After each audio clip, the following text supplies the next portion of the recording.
Pacific ocean के बीच एक छोटा सा आइलैंड, हजारों किलोमीटर दूर किसी भी बड़े शहर से, और वहां खड़ी हैं 900 से ज्यादा विशाल पत्थर की मूर्तियां। इन्हें कहते हैं मोआई। सबसे बड़ा सवाल, इतने बड़े स्टैच्यूज 1000 साल पहले कैसे बने और कैसे मूव किए गए? क्या ये सिर्फ एंशिएंट इंजीनियरिंग थी या कुछ और राज छुपा है? ईस्टर आइलैंड, जिसे रापा नुई भी कहा जाता है, चिले का एक रिमोट आइलैंड है। ये दुनिया के सबसे आइसोलेटेड इनहैबिटेड आइलैंड्स में से एक है। यहाँ के लोग पॉलिनेशियन ओरिजिन के थे।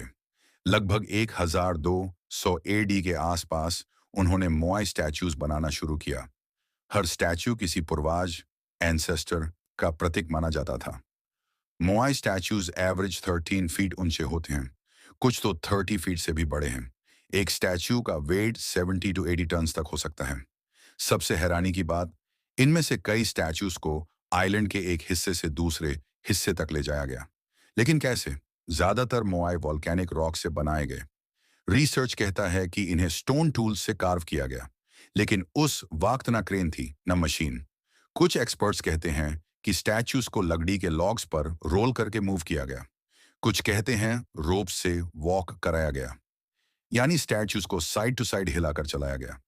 एक थ्योरी कहती है कि आइलैंड पर कभी घना जंगल था। लोगों ने पेड़ काट कर मोई को मूव किया। जब ज्यादा पेड़ कट गए, रिसोर्सेज खत्म हो गए और सिविलाइजेशन कोलैप्स हो गई, क्या मोआई स्टैच्यूज ही उनकी तबाही का कारण बने? कुछ लोग मानते हैं कि इतने बड़े स्टैच्यूज बनाना इम्पॉसिबल था, इसलिए एलियन थ्योरी पॉपुलर हुई। लेकिन साइंटिस्ट कहते हैं इसका सबूत नहीं मिला। ये एंशिएंट ह्यूमन इंजीनियरिंग का एग्जाम्पल हो सकता है।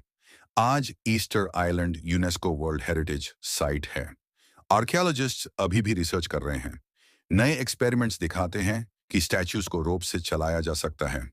यानी मिस्ट्री काफी हद तक सॉल्व हो चुकी है, लेकिन पूरा सच शायद कभी ना मिले। मोआई स्टैच्यूज सिर्फ पत्थर नहीं हैं, वो एक पुरानी सिविलाइजेशन की कहानी है, ह्यूमन क्रिएटिविटी का सिंबल, या एक लॉस्ट वर्ल्ड का राज। आप क्या सोचते हैं?